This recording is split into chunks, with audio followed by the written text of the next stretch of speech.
Sometime around the beginning of last year, I did a review of the 4 directed video Bionicle movies to celebrate the toy line returning from a 5-year hiatus.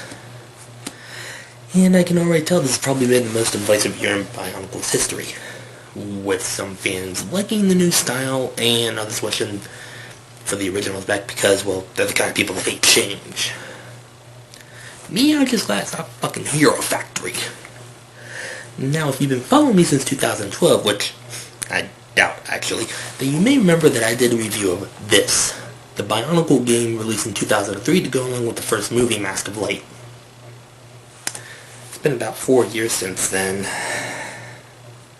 and not only have I taken down that Let's Play because I can't hold a Let's Play by myself, I'm no PewDiePie, but I've also taken down that review since I didn't like the way it turned out, and my opinions on the game have changed in the last 4 years. Just to recap the franchise's history for those of you who may have forgotten, it was created by LEGO in 2001 essentially as a last-ditch effort to keep them from going into bankruptcy because the 90s really killed them financially. The idea actually came from Christian Faber, who was taking medicine for something, I forget what, I think it may have been a brain tumor, and he imagined that each capsule he took was a soldier fighting off his infection, which is what the story of Bionicle between 2001 and 2008 amounted to. Well, with the reveal of the whole thing taking place on a giant fucking robot. When the franchise debuted in 2001, my 10-year-old self got hooked from the moment I saw those commercials. It helped that I saw them as LEGO's versions of the Power Rangers, and Power Rangers Time Force was airing on Fox Kids at the time. Power Rangers Bionicle crossover. I think I may have given someone an idea for a fanfiction. The line went into hiatus in 2010, which many people were outright pissed off about, with many trying to get out petitions to LEGO and even a few dumbasses thinking they could just buy the franchise from LEGO and make it their own because, well, they don't know how business works. I myself did an entire retrospective about it. Those videos have also been removed, so you'll just have to take my word for it. And at the time, I truly believed that Bionicle was dead, Hero Factory was here to stay, and that it was time to move on. So here we are in 2016 with a new wave of Bionicle figures about to hit the shelves and a Bionicle series airing on Netflix. I don't watch Netflix, so I can't say if it's any good. And yes, folks, that means I haven't been watching Daredevil either. Blow me. But on with the game itself. It was a multi-platform release, and as far as I'm aware, the only one that's different is the Game Boy Advance version.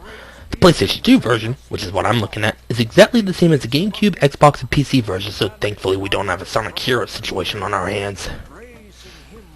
We open up with the Turaga putting on a stage production for the Toa to celebrate their recent victories. Festivities are cut short, however, as Makuda's forces attack. After fighting them off, the Toa agree to return to their respective villages to keep them safe. From here, you're given the choice to pick who you want to play as, but you're stuck going in sequential order, meaning that you have to play as Tahu first before you can play as everyone else, and you have to beat the game before you can pick who you want to play as from the beginning, and each Toa has their own separate levels, so don't expect to see Kopaka running around Takoro or Tahu going for a dip at Gakoro. The goal of each level is to travel to the end, defeating the corrupted Rahi, rescuing any Matoran in peril, and defeating a boss. For the first 2 levels, it's a swarm of Borok, and for the rest of the game, it's the Rakshi, minus Gakoro, where Gali faces off against the Borok Call. After playing through Kokoro, wait, give me a minute.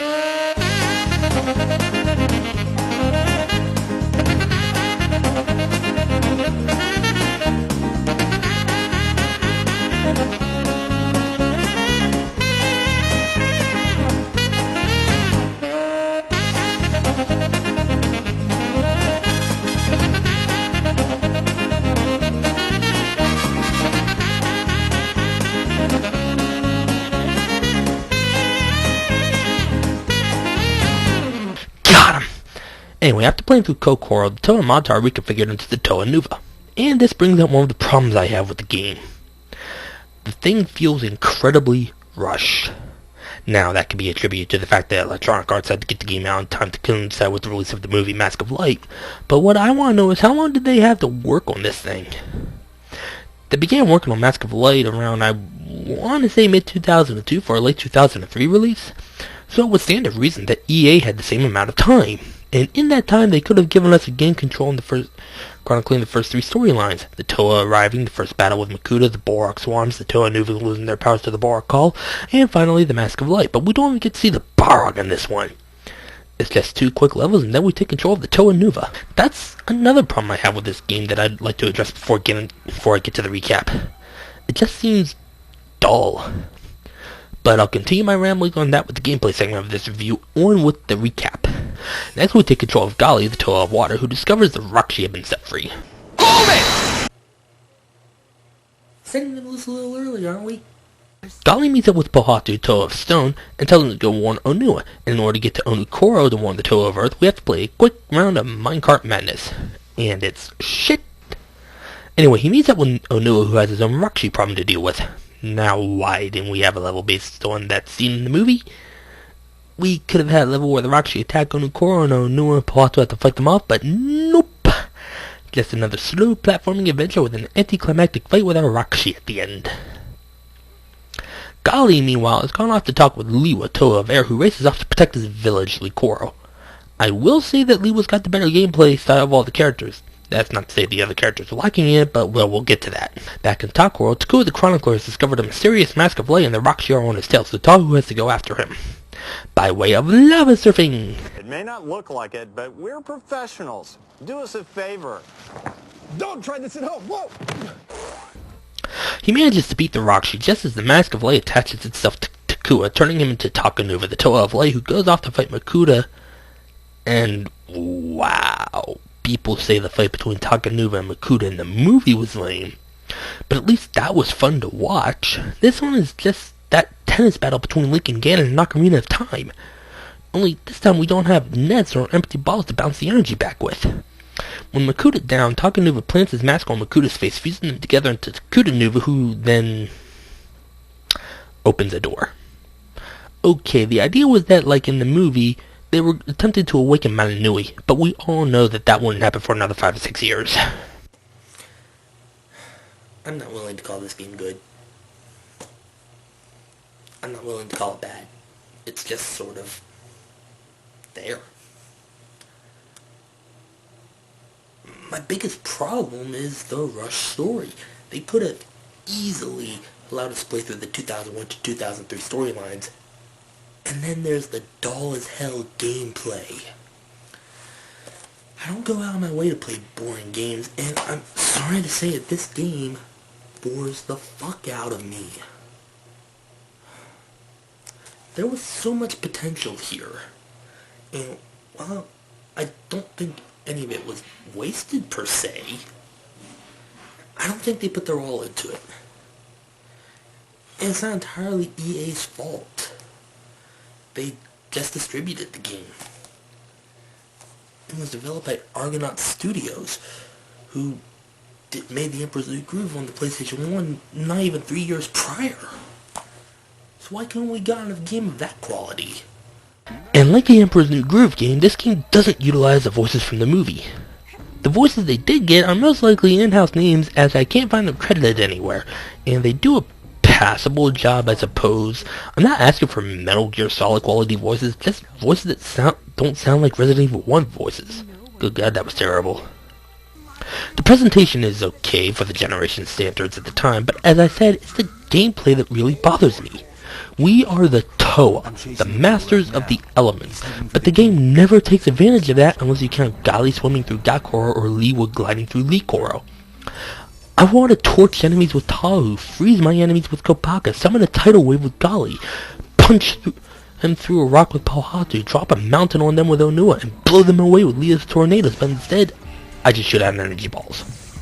We could have had a good combo system in place here, but instead, all we can do is press the circle button 3 times for rapid fire energy balls. How lame is that? With the square button, you can bring up a shield and you can use it to store up some energy. See, the shield I can understand with Tahu has that as mask power, the mask of shielding, but not with everyone else. In fact, that's another thing they could have done. Allow the Toa to use their mask powers. We already have shielding with Tahu, and I think they decided to just give that to everyone else without even looking up what all the other mask powers were. Seriously, if we had been given a wide open game, we could have used Kopaka's mask of X-ray vision to find hidden goodies scattered around. Kali's the only other Toa to make use of her mask power, water breathing, because she swims through Gakoro's rivers and streams. Pohatu's mask power is supposed to be speed, but the only speed we get is with the minecart, and fuck the minecart. Onua pushes things, so I guess we could say he's putting his mask of strength to use, and I don't count Liwa's gliding as him using the mask of levitation because he's using his air katanas as wings. Seriously big missed opportunity there, guys. And as for Takanuva, well, I would like to say they wanted him to be a surprise except for one thing. He's on the cover of the fucking game. And as I said, his fight with Makuta is even lamer than the one in the movie. Why couldn't we have gotten something like the Koli match of the death? Come on, guys. While I do enjoy Tahu's lava surfing bit and something similar in Kapaka's level, that's just 2 out of 8 levels.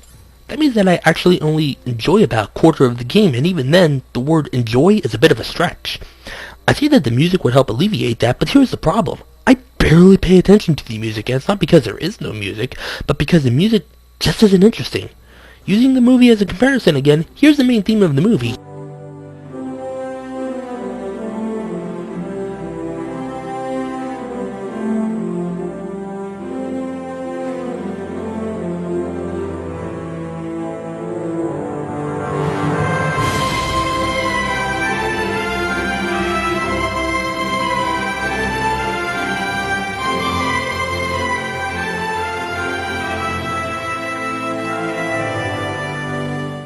And here's Takoro's level theme.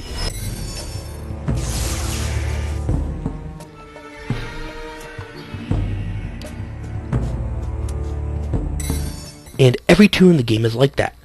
The only one that springs to mind is the menu music, but don't ask me to hum it because I fucking can't. There was going to be a soundtrack for Bionicle released in 2003, right around the time of the movie, but negotiations between the artists and LEGO fell through, so it never came to fruition, which is sad because we were advertised artists such as Rob Zombie. Can you imagine swinging through Licora with Dragula playing?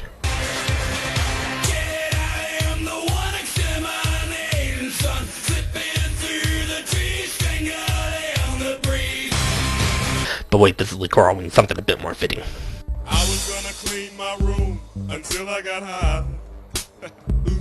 I was gonna get up and find the broom, but then I got high. Now, this wasn't the only Bionicle game out there, and I'm not just referring to the Matanui Online game that all Bionicle fans know and love.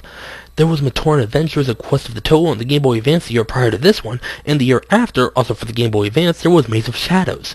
We wouldn't get another console Bionicle game until Bionicle Heroes in 2006, but that's for another time. As you can no doubt tell, I cannot recommend this game to the casual crowd, and to all Bionicle fans out there, I still cannot recommend it. I'm sorry. It may look promising, but it falls short in so many places. It's kind of like Sonic 06 in that regard. Something with so much potential just falls flat on its face. It's nowhere near as bad as that, but then again, I do not recommend this game, and if you do decide to go out and buy it, make sure you get it from your local retro gaming store at a very low price. I bought it for $5, and that's really the most you should pay for this.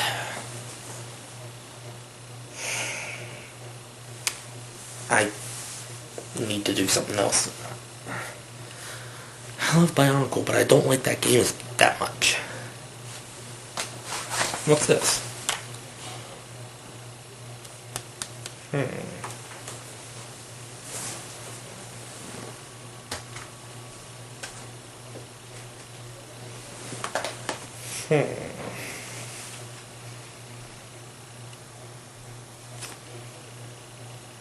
There's something I've been meaning to do for a while. Sort of an RPG binge, if you will. So, next time we meet,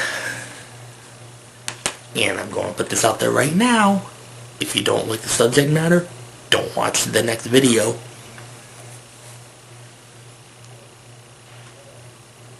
South Park. After that,